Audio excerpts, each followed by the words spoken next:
Is everyone a little more comfortable this morning? Good job. Spent a few hours in the heat making sure we could do that, but I guarantee you I will enjoy it as well. Thank you everybody for coming. You know, hottest time of the year, probably the least likely time you want to get out and dig holes and do things in the landscape, but it's not a bad time. There's really never a bad time of year to do landscape work, as long as you can provide the watering, the maintenance, and everything else. And so, kind of pick up today where we left off last week. First of all, anybody have any questions? I gave you a lot of homework to do in effect. Did anybody run into any questions or problems when you went home and started thinking about design or layout or anything like that? I don't have a question, but I have a comment. Okay. I heard Jerry Parsons on the radio say his wife was complaining about the water bill. Uh-huh. And he says, I don't run women and I don't smoke and I don't drink and all this, so, I water my plants. Well, there you go. I guess that's one way to look at it. I think I'd set a little money aside for more than one of those activities. Somebody another. Fans just went on.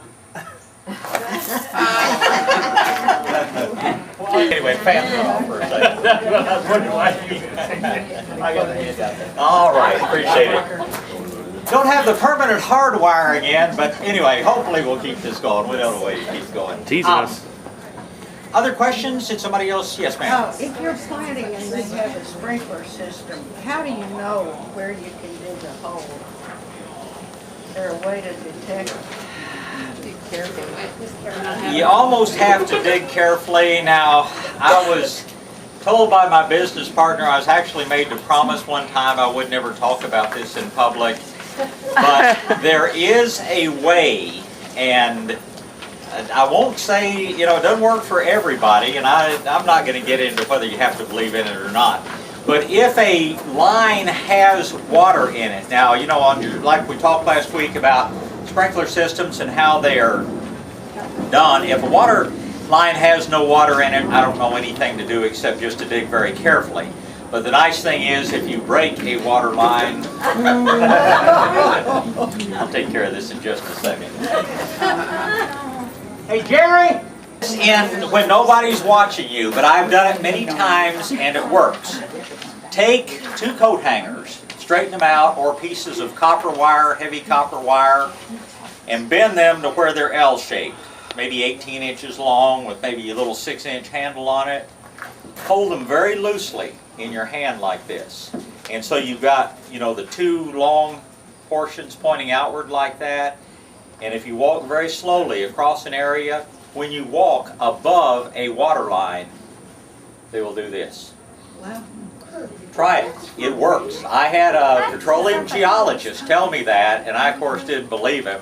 I tried it, and I can find buried water lines without any problem. There's water in them. How deep? Don't ask me. I don't know. I guess maybe 18 inches is as far as I ever Say got. again, what, take two? Take two pieces of, well, don't see anything here to use. They have to be metal, not plastic. They have to be metal, not plastic, and I think copper works better than iron, but I've used coat hangers, and they do work.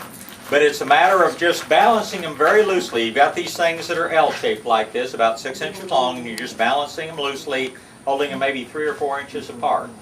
And whether it has something to do with galvanic force or something like that. But when you go over a water line, the things will cross. I've actually found a water line in a concrete slab before doing that. So anyway, that's the only way I know to tell you to find water lines underground. But it does bring up a real good point. If you have a sprinkler system installed, absolutely insist that whoever puts the sprinkler system in leaves you a good diagram of where all the pipes are. And make 3 copies, put them 3 different places, because immediately you'll lose 2 of them. But put one of them in a safety deposit box if you have to. Most sprinkler companies do keep such things on file, but it will really make a big difference in the long run. It's important to have. And you know, you bring up another real good point. If you're going to do digging and trenching, call, you know, the utility company or whatever else. They will come out and paint lines on the ground where your cable TV is, where your underground phone line is, where other things are. It's a free service, and sometimes it takes them, you know, a little time to do it, but it's certainly worth doing, because I promise you, you know, on underground electric lines. I know, I'm going to do side feed and figure out what to do. I'm going to go take care of it in just a second. But gas lines, there will be a layer of sand around the gas line. You're not likely to break a gas line with a digging bar. Water lines, you know, are relatively easy to fix if you do break them. If you don't already know about something called a compression joint, I guess that's a real good thing to tell you about. Any of y'all that have ever had to fix broken lines. Compression joint costs you $3 to $5 depending on the size, and what it is, like a little short piece of pipe with nipples that screw down on each end and a little plastic gasket. And what you do, you've got a broken piece of pipe, you simply cut out the area where the break is, you put one little nipples on it, you slide the little plastic or rubber gasket on, then you put the body of the thing over it, you do the same on each end, and then you tighten them down. And you can repair even a large broken pipe. 20 to 30 minutes is about all it takes to do. The other thing I will tell you is, and don't ask me how I know all these things, but there is, if you're using the cement that you use on PVC, gluing pipes together, use something that is called rain and shine.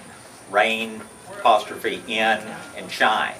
And that is a PVC that will harden even under moist conditions. If you're trying to use ordinary PVC cement on wet pipe, you'll go crazy, because you'll think you have it done, you turn it on, and it either sprays water everywhere or pops back open again. It can be very, very frustrating. Don't ask me how I know that either.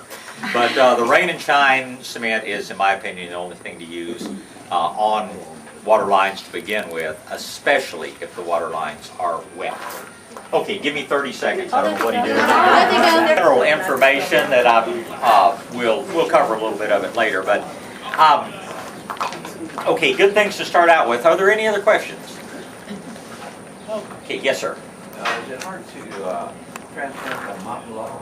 Extremely. During this time of year, it's impossible. During the cool months of the year, it's difficult. And that kind of brings me to one of the things I wanted to start out with. We talked last week about general design, general layout, but without getting into specific plants.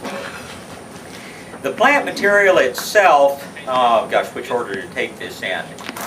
Years ago, virtually all the landscape material that was available for sale was, quote, balled and burlapped. That meant it was dug in the field. The growers simply had acres and acres, some of them still do. Big areas of plants growing. When they got ready to sell them, they literally dug them up, wrapped up the root ball with burlap, and sold them in that fashion. Today, the great majority of the plants that are sold in containers. And they're good and bad points to both, but most of the material that you are going to have the choice of, come on in guys, I think there's lower level over here available. I'm so late. That's all right. Got caught in all that traffic. Oh man. Somebody told me the other day we should stop calling San Antonio the Alamo City and start calling it the Orange City. But most of the plant material you will buy these days is going to be grown in containers. Some of it will be grown in balled and burlapped and then planted into containers. Others are grown in what they call root control bags. They literally dig a hole, they put a big bag in the ground, a porous bag, plant the plant in it, and that way when they dig it to sell it, you get at least the majority of the root system without having to cut it. In general, for the homeowner, avoid balled and burlap material. Avoid anything where you're going to break up the root ball in transplanting it. That is especially true of things like mountain laurels. And if somebody offers you the opportunity to dig and move a plant, the thing to always remember is how much of the root system are you going to get. I know a lot of people say, well, my friend up in the hill country has lots of mountain laurels and they've told me that I could come up and dig them. on shallow soil, you know, we may have a mountain laurel that's this big, and the roots are all the way over to that fence because the roots can't really develop. The soil is so shallow around the base of the plant that the roots have extended halfway across the county to find what they need in the way of water and nutrient material. On the other hand, you